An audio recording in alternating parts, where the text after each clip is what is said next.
জানিয়ে দিব হাতে থাকা সর্বশেষ আপডেট, আন্তর্জাতিক সংবাদ। প্রথমেই সংবাদ শিরোনাম।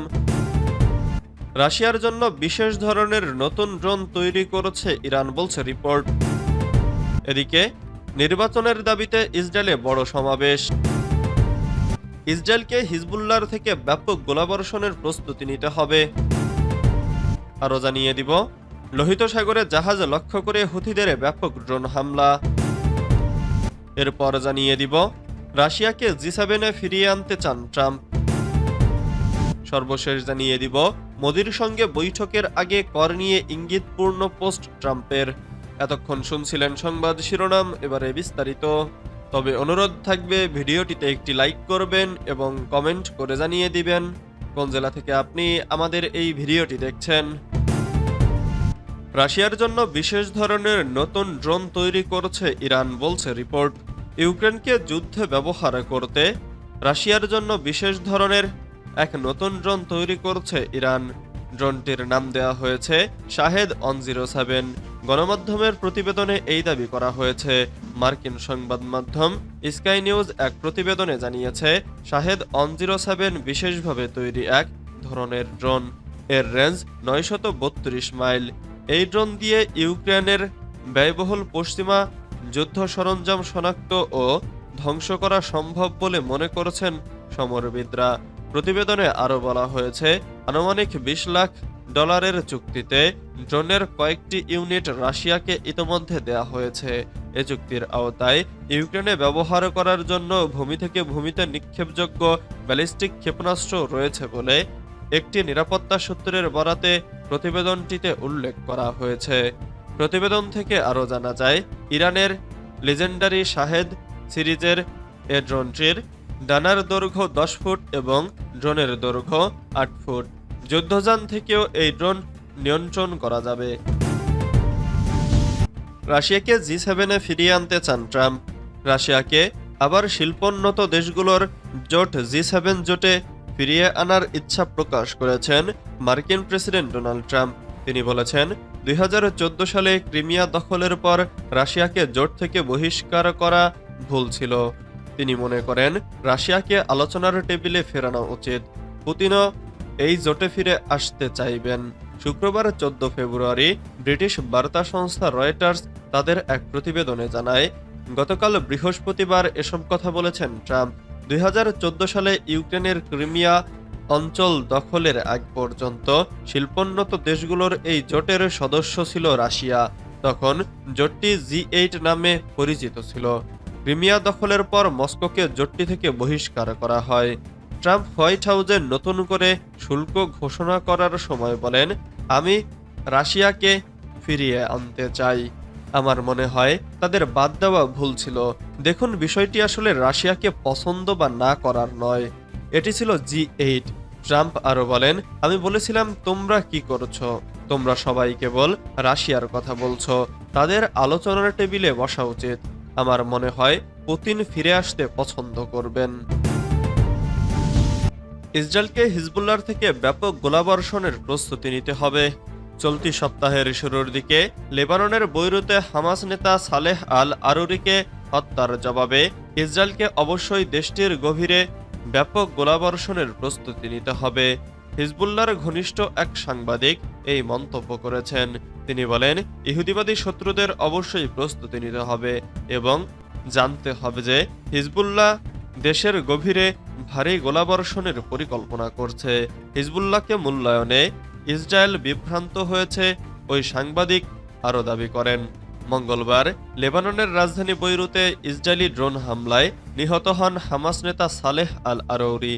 ফিলিস্তিনের স্বাধীনতাকামী সশস্ত্র এই গোষ্ঠীর উপপ্রধান ছিলেন তিনি। তার মৃত্যুর ঘটনায় গাজার যুদ্ধ পুরো মধ্যপ্রাচ্যে বড় আকারে ছড়িয়ে পড়ার আশঙ্কা তৈরি হয়েছে। এ সংঘাতের পরিসর যাতে পুরো অঞ্চলে না ছড়ায়, সেজন্য সব পক্ষকে সংযত থাকার আহ্বান জানিয়েছে জাতিসংঘ ও ফ্রান্স। সালেহ আল আরৌরি হামাসের নীতি নির্ধারণী পর্ষদ পলিটব্যুরোর একজন জ্যেষ্ঠ সদস্য ছিলেন। বৈরুতের উপকণ্ঠে ইসরায়েলি ওই ড্রোন হামলায় সালেহ ছাড়া আরও 6 জন নিহত হন। ইসরায়েল এ হামলার দায় স্বীকার করেনি। সাধারণত ইসরায়েল এসব হামলার দায় স্বীকার করে না। মোদির সঙ্গে বৈঠকের আগে কর নিয়ে ইঙ্গিতপূর্ণ পোস্ট ট্রাম্পের। ভারতের প্রধানমন্ত্রী নরেন্দ্র মোদির সঙ্গে বৈঠকের আগে কর নিয়ে ইঙ্গিতপূর্ণ পোস্ট দিলেন মার্কিন প্রেসিডেন্ট ডোনাল্ড ট্রাম্প। পোস্টে তিনি জানালেন, কর নিয়ে কিছু গুরুত্বপূর্ণ নির্দেশিকা জারি করতে চলেছেন তিনি। মোদির সঙ্গে সাক্ষাতের দিনেই হোয়াইট হাউস থেকে এই নির্দেশিকা জারি করা হবে। নিজের সামাজিক যোগাযোগ মাধ্যম ট্রুথ সোশ্যালে ট্রাম্প লিখেছেন, 3টি দারুণ সপ্তাহ কাটল। হয়তো এই 3 সপ্তাহ সর্বকালের সেরা, কিন্তু আজ বড় একটা দিন। পারস্পরিক শুল্ক আরোপ। আমেরিকাকে আবার মহান করে তুলতে হবে। পারস্পরিক শুল্ক আরোপের কথা আগেই ঘোষণা করেছিলেন ট্রাম্প। এই শুল্কের অর্থ হলো, যে দেশ আমেরিকার পণ্যের উপর শুল্ক আরোপ করবে সেই দেশের পণ্যের উপর পাল্টা কর চাপাবে যুক্তরাষ্ট্র। চলতি সপ্তাহের এই শুল্কের বিস্তারিত নির্দেশিকা জারি করা হবে বলে জানিয়ে রেখেছিলেন ট্রাম্প। তা নিয়েই এবার পোস্ট করলেন। নির্বাচনের দাবিতে ইসরায়েলে বড় সমাবেশ। গাজায় চলমান ইসরায়েল হামাস যুদ্ধের মধ্যে বিক্ষোভকারীরা অবিলম্বে নির্বাচনের দাবিতে সমাবেশ করছে। স্থানীয় গণমাধ্যমের খবরে বলা হয়েছে, প্রধান বিক্ষোভটি তেল আবিবের হামিমা স্কোয়ারে অনুষ্ঠিত হচ্ছে। এছাড়া হাইফা এবং উত্তর উপকূলীয় শহর সিজারিয়ায় প্রধানমন্ত্রী বেনিয়ামিন নেতানিয়াহুর বাড়ির বাইরে ছোট ছোট সমাবেশ অনুষ্ঠিত হচ্ছে। তেল আবিবের বিক্ষোভের আয়োজকরা বলছেন, সেখানে 20,000 মানুষ উপস্থিত হয়েছেন। গত 7 অক্টোবর সুপারনোভা উৎসবে হামাসের হাতে নিহত শিরা অনলাইনের বোন তেল আবিবে বিক্ষোভে বলেন, তার বোনকে মর্মান্তিক মৃত্যুর জন্য পরিত্যক্ত অবস্থায় রাখা হয়েছিল। লোহিত সাগরে জাহাজ লক্ষ্য করে হুতিদের ব্যাপক ড্রোন হামলা। ইয়েমেনের হুথি বিদ্রোহীরা লোহিত সাগরে জাহাজকে লক্ষ্য করে ব্যাপক পরিসরে ড্রোন ও ক্ষেপণাস্ত্র নিক্ষেপ করেছে। মার্কিন ও ব্রিটিশ নৌবাহিনী বড় ধরনের তৎপরতার এই প্রজেক্টাইলগুলো ভূপাতিত করেছে বলেও দাবি করেছে। তাৎক্ষণিকভাবে কোনো ক্ষয়ক্ষতি বা হতাহতের খবর পাওয়া যায়নি। অ্যাসোসিয়েটেড প্রেসের খবরে বলা হয়েছে, গাজা উপত্যকায় হামাসের বিরুদ্ধে ইসরায়েলের যুদ্ধ থামানোর লক্ষ্যে ইরান সমর্থিত হুথিরা হামলা চালিয়ে আসছে। বুধবার জাতিসংঘের নিরাপত্তা পরিষদে হুথি বিদ্রোহীদের হামলা বন্ধ ও নিন্দা জানানো হয়। এরপর ইয়েমেনের এই বিদ্রোহীরা ব্যাপক হামলা চালায়। গার্ডিয়ানের খবরে বলা হয়েছে, হুথিদের হামলার লক্ষ্যগুলো ইসরায়েলের সাথে ক্ষীণ বা ন্যূনতম কোনো সম্পর্ক নেই, কিন্তু এশিয়া এবং মধ্যপ্রাচ্যকে ইউরোপের সাথে সংযুক্তকারী বিশ্বের অন্যতম গুরুত্বপূর্ণ বাণিজ্যিক পথকে বিপন্ন করে তুলেছে। এটি ইয়েমেনে মার্কিন প্রতিশোধমূলক হামলার ঝুঁকি বাড়িয়ে তুলছে। যুক্তরাষ্ট্র হামলা চালালে আরব বিশ্বের দরিদ্রতম দেশটিতে চলমান অস্বস্তিকর যুদ্ধবিরতি বিঘ্নিত হতে পারে। জানিয়ে দিব হাতে থাকা সর্বশেষ আপডেট আন্তর্জাতিক সংবাদ। প্রথমেই সংবাদ শিরোনাম। শান্তি চুক্তি নিয়ে ট্রাম্প পুতিনের কড়া হুঁশিয়ারি ইউক্রেনের। ক্ষমা চাইলেন ইসরায়েলি প্রতিরক্ষা বাহিনীর প্রধান। এরপর জানিয়ে দিব, ট্রাম্প মোদির আলোচনায় সবই এলো শুধু মানবাধিকার ছাড়া। এদিকে শনিবার মুক্তি পেতে যাওয়া 3 জিম্মির নাম জানালো হামাস।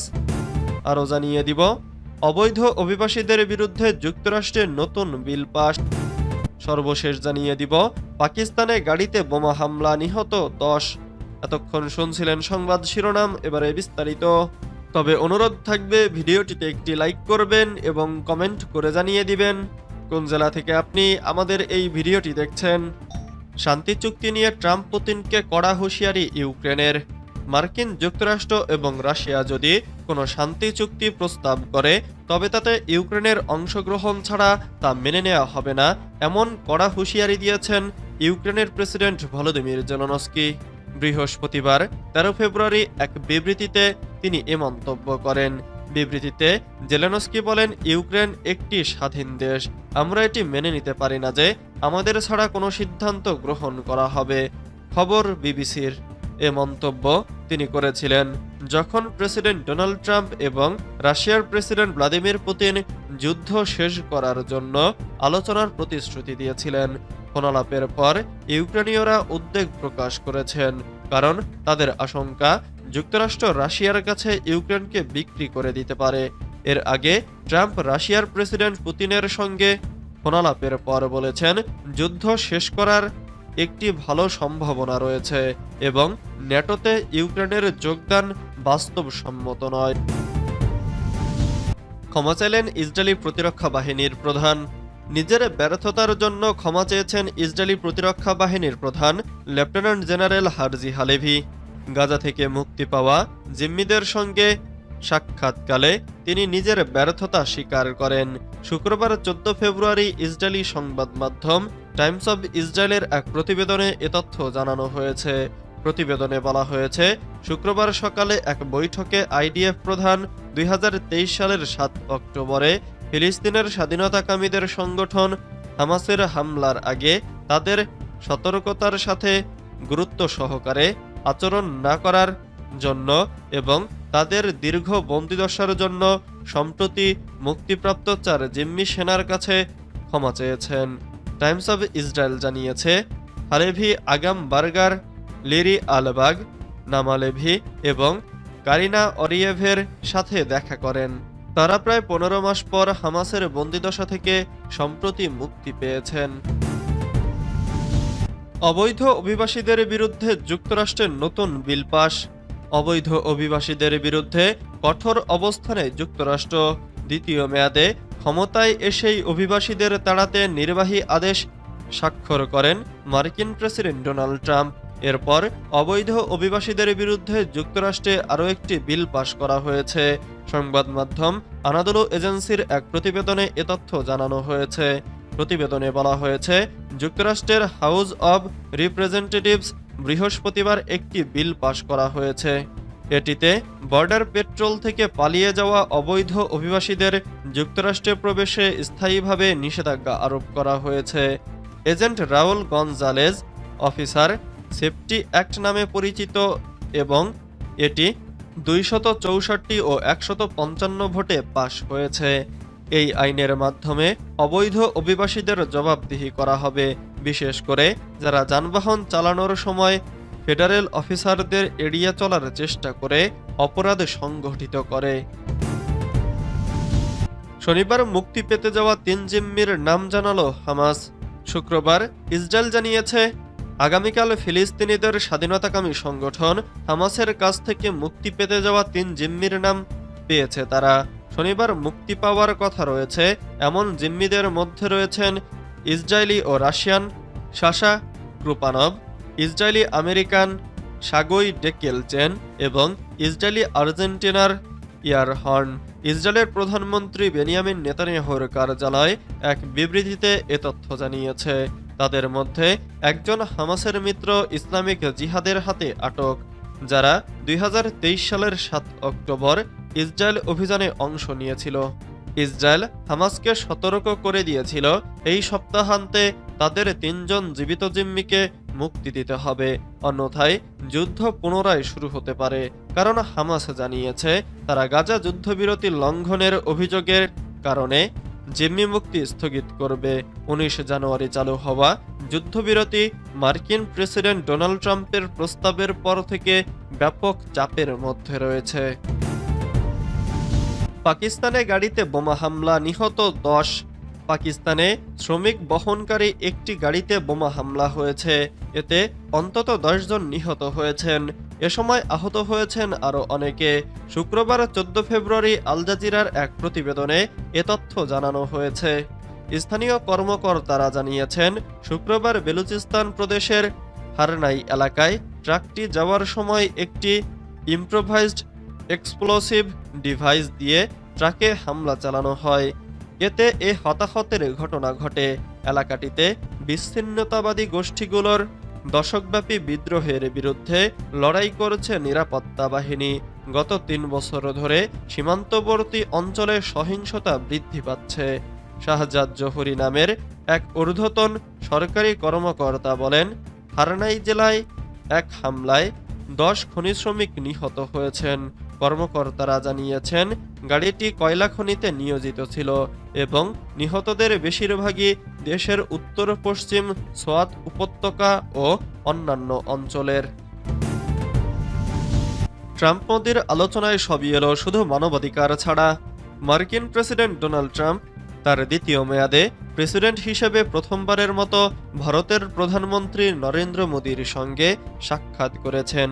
স্থানীয় সময় বৃহস্পতিবার ১৩ ফেব্রুয়ারি সকালে যুক্তরাষ্ট্রের রাজধানী ওয়াশিংটনে অবস্থিত হোয়াইট হাউসে তাদের মধ্যে এক গুরুত্বপূর্ণ বৈঠক অনুষ্ঠিত হয়। বৈঠকটি ঐতিহাসিক হতে পারত, কিন্তু তা হয়নি।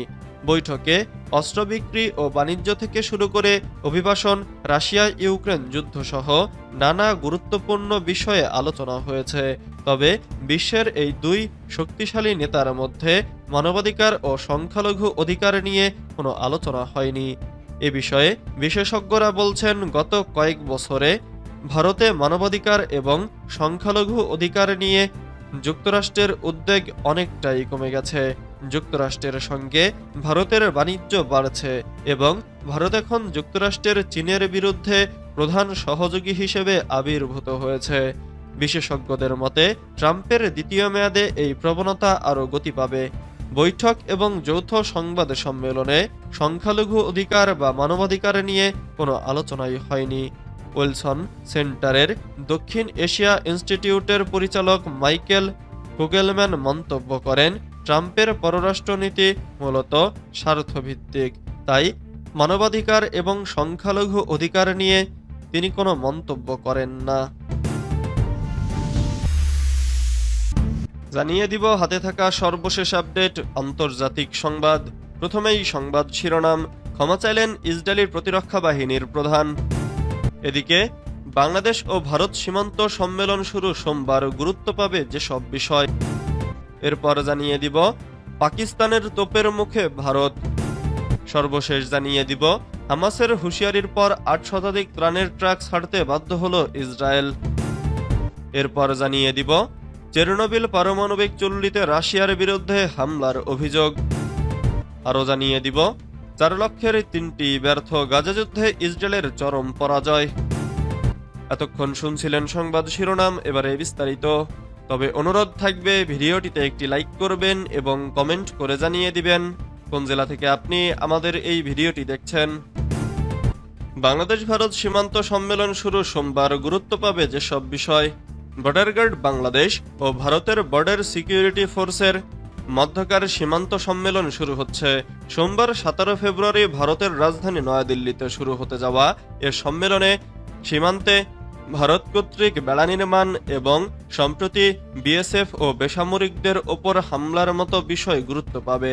শুক্রবার আনুষ্ঠানিক বিবৃতিতে এসব কথা বলেছে ভারত।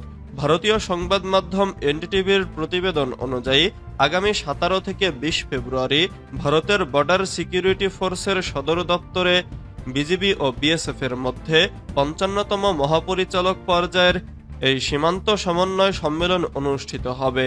গত বছরের আগস্টে শেখ হাসিনা সরকারের পতনের পর এটিই হবে দুপক্ষের মধ্যে প্রথম শীর্ষ পর্যায়ের বৈঠক। এতে বিজিবি প্রতিনিধি দলের নেতৃত্বে থাকবেন মেজর জেনারেল মোহাম্মদ আশরাফুজ্জামান সিদ্দিকী এবং ভারতীয় পক্ষের নেতৃত্বে থাকবেন বিএসএফ মহাপরিচালক দলজিৎ সিং চৌধুরী। ক্ষমা চাইলেন ইসরায়েলি প্রতিরক্ষা বাহিনীর প্রধান। নিজের ব্যর্থতার জন্য ক্ষমা চেয়েছেন ইসরায়েলি প্রতিরক্ষা বাহিনীর প্রধান lieutenant general Herzi Halevi. Gaza থেকে মুক্তি পাওয়া জিম্মিদের সঙ্গে সাক্ষাৎকালে তিনি নিজের ব্যর্থতা স্বীকার করেন। শুক্রবার ১৪ ফেব্রুয়ারি ইসরায়েলি সংবাদ মাধ্যম টাইমস অব ইসরায়েলের এক প্রতিবেদনে এ তথ্য জানানো হয়েছে। প্রতিবেদনে বলা হয়েছে, শুক্রবার সকালে এক বৈঠকে আইডিএফ প্রধান ২০২৩ সালের ৭ অক্টোবর ফিলিস্তিনের স্বাধীনতাকামীদের সংগঠন হামাসের হামলার আগে তাদের সতর্কতার সাথে গুরুত্ব সহকারে আচরণ না করার জন্য এবং তাদের দীর্ঘ বন্দিদশার জন্য সম্প্রতি মুক্তিপ্রাপ্ত ৪ জিম্মি সেনার কাছে ক্ষমা চেয়েছেন। টাইমস অব ইসরায়েলি জানিয়েছে, হারজি আগামবার্গার, লিরি আলবাগ, নামালেভি এবং কারিনা অরিয়েভের সাথে দেখা করেন। তারা প্রায় ১৫ মাস পর হামাসের বন্দিদশা থেকে সম্প্রতি মুক্তি পেয়েছেন। বৈঠকের আইডিএফ প্রধানের একটি মন্তব্য ফাঁস হয়েছে। এতে তিনি সেনাদের উদ্দেশ্যে বলেন, তোমাদের গুরুত্ব না দেওয়া ভুল ছিল, তোমরা অসাধারণ সৈনিক ছিলে। বন্দিদশায় তোমাদের যা অভিজ্ঞতা হয়েছিল তার জন্য আমি ক্ষমা চাইছি। এর আগে গত 7 অক্টোবর ফিলিস্তিনের স্বাধীনতাকামী সংগঠন হামাসের ইসরায়েলে হামলা ঠেকাতে ব্যর্থতার দায়ে সরে দাঁড়ানোর ঘোষণা দেন ইসরায়েলি সেনাপ্রধান। ইসরায়েলের চ্যানেল 12-এ হালেভির সিদ্ধান্তের কথা জানিয়ে এ খবর প্রকাশ করে। 4 লক্ষের 3টি ব্যর্থ গাজা যুদ্ধে ইসরায়েলের চরম পরাজয়। ইহুদিবাদী ইসরায়েলের সাবেক পদস্থ সেনা কর্মকর্তা অবসরপ্রাপ্ত মেজর জেনারেল জিওরা এইল্যান্ড গাজা উপত্যকায় ইসরায়েলের 16 মাসব্যাপী যুদ্ধকে তেল আবিবের জন্য নিশ্চিত পরাজয় হিসেবে অভিহিত করেছেন। তিনি ওয়াইনেটে প্রকাশিত এক নিবন্ধে বলেছেন, ইসরায়েল অবরুদ্ধ এই ফিলিস্তিনি উপত্যকায় নিজের ঘোষিত লক্ষ্যগুলো অর্জন করতে ব্যর্থ হয়েছে। তিনি বলেন, গাজায় ইসরায়েল তার ঘোষিত 4 লক্ষ্যের মধ্যে 3.5টি অর্জন করতে ব্যর্থ হয়েছে। আমরা হামাসকে ধ্বংস করতে পারিনি। গাজায় হামাসের শাসনের অবসান ঘটাতে পারিনি।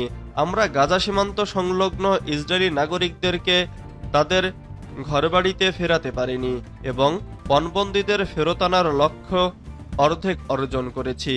4 লক্ষ্যের 3টিই ব্যর্থ হওয়া। গাজা যুদ্ধে ইসরায়েলের চরম পরাজয় জানিয়ে এইল্যান্ড আরও বলেন, হামাস ইসরায়েলকে তার লক্ষ্য অর্জনে বাধা দিয়েই ক্ষান্ত হয়নি, বরং তারা নিজেদের লক্ষ্যগুলো ঠিকই অর্জন করে নিয়েছে। এসব লক্ষ্যের শীর্ষে রয়েছে গাজার ওপর নিয়ন্ত্রণ ধরে রাখা। সাবেক এই ইহুদি সেনা কমান্ডার বলেন, ইসরায়েল কর্তৃপক্ষ হামাসকে খাঁটি সন্ত্রাসী সংগঠন হিসেবে চিত্রায়িত করেছে, যা ছিল ভুল, কারণ হামাস অনেক আগেই নিজেকে গাজার রাষ্ট্রীয় ক্ষমতায় প্রতিষ্ঠিত করে ফেলেছিল। পাকিস্তানের তোপের মুখে ভারত। ভারতের প্রধানমন্ত্রী নরেন্দ্র মোদী আর মার্কিন প্রেসিডেন্ট ডোনাল্ড ট্রাম্পের বিবৃতিতে বলা হয়েছে, সন্ত্রাসবাদ দমনের জন্য চেষ্টা করতে হবে পাকিস্তানকে, তাদের মাটি ব্যবহার করে যাতে সীমান্তে সন্ত্রাসবাদী হামলা কেউ চালাতে না পারে, পাকিস্তানকেই তা নিশ্চিত করতে হবে। বিবৃতিতে পাকিস্তানের উল্লেখ করাতেই অসন্তোষ প্রকাশ করেছেন দেশটির বিদেশ বিষয়ক মুখপাত্র শাফকাত আলী খান। তিনি গতকাল শুক্রবার জানান, এই ধরনের বিষয়ে পাকিস্তানের উল্লেখে তিনি বিস্মিত। পাকিস্তান যে আত্মত্যাগ করেছে তাকে গুরুত্বই দেওয়া হচ্ছে না। শাফকাতের দাবি, মোদি ট্রাম্পের বিবৃতি একতরফা এবং বিভ্রান্তিকর। এ ধরনের মন্তব্য কূটনৈতিক নিয়মের পরিপন্থী বলেও দাবি করেছেন তিনি। পাকিস্তানের বিরুদ্ধে সন্ত্রাসবাদের মদদ দেয়ার অভিযোগ নিয়মিতই এনে থাকে ভারত। ট্রাম্পের সঙ্গে মোদির বৈঠকের পর এ বিষয়ে যৌথ বিবৃতি দেওয়া হয়েছে। হামাসের হুঁশিয়ারির পর 8 শতাধিক ত্রাণের ট্রাক ছাড়তে বাধ্য হল ইসরায়েল। হামাসের এক হুঁশিয়ারির কারণে ইহুদিবাদী ইসরায়েল গাজা উপত্যকায় ত্রাণবাহী অন্তত 800 ট্রাক প্রবেশ করার অনুমতি দিতে বাধ্য হয়েছে। গাজা উপত্যকার স্থানীয় সূত্রের বরাত দিয়ে ফিলিস্তিনি বার্তা সংস্থা সামা জানিয়েছে, ইসরায়েলি বাহিনী এতদিন এসব ট্রাককে গাজায় প্রবেশ করতে দিচ্ছিল না, যদিও গত 19 জানুয়ারি থেকে কার্যকর হওয়া যুদ্ধবিরতি চুক্তিতে এসব ট্রাককে গাজায় ঢোকার অনুমতি দেওয়ার কথা ছিল। গত 8 ফেব্রুয়ারি শনিবার 3 ইহুদিবাদী পণবন্দীকে মুক্তি দেওয়ার পর হামাস জানিয়েছে, তারা চুক্তি অনুযায়ী পরবর্তী শনিবার 15 ফেব্রুয়ারি প্রতিশ্রুত 3 পণবন্দীকে মুক্তি দেবে না। এর কারণ হিসেবে হামাস বলেছিল, ইসরায়েল যুদ্ধবিরতি চুক্তি মেনে গাজায় হত্যাকাণ্ড বন্ধ করেছে না এবং উপত্যকায় ত্রাণবাহী ট্রাকও ঠিকমতো প্রবেশ করতে দিচ্ছে না। হামাস আরও বলেছিল, তেল আবিব যদি তার প্রতিশ্রুতি পালন করে তাহলে তারা পণবন্দী মুক্তির সিদ্ধান্ত পুনর্বিবেচনা করে দেখবে। চেরনোবিল পারমাণবিক চুল্লিতে রাশিয়ার বিরুদ্ধে হামলার অভিযোগ।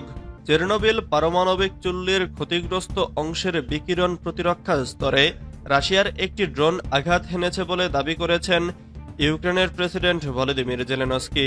হামলার ফলে সেখানে আগুন ধরে গেলেও পরে তা নিয়ন্ত্রণে আনা হয়েছে বলে জানান তিনি। শুক্রবার বিবিসি জানিয়েছে, বিশ্বের সবচেয়ে ভয়াবহ পারমাণবিক দুর্ঘটনাস্থল হিসেবে পরিচালিত চেরনোবিল, সেখানে হামলার পর শুক্রবার সকালে জাতিসংঘের পারমাণবিক পর্যবেক্ষক সংস্থা IAEA জানিয়েছে, চেরনোবিলের ভেতরে ও বাইরে বিকিরণ মাত্রা স্বাভাবিক এবং স্থিতিশীল রয়েছে। রাশিয়া অবশ্য চেরনোবিলে হামলার অভিযোগ অস্বীকার করেছে। মস্কোর দাবি তাদের সামরিক বাহিনী ইউক্রেনের পারমাণবিক অবকাঠামোতে হামলা চালায় না এবং এই ধরনের যে কোনো দাবি বাস্তবতার সঙ্গে সঙ্গতিপূর্ণ নয়। আন্তর্জাতিক পরমাণু শক্তি সংস্থা জানিয়েছে, বিস্ফোরণের পরপরই অগ্নি নির্বাপক কর্মীরা দ্রুত ঘটনাস্থলে পৌঁছান। কোনো হতাহতের খবর পাওয়া যায়নি। ঘটনার পর সংস্থাটি উচ্চ সতর্কতা বজায় রেখেছে।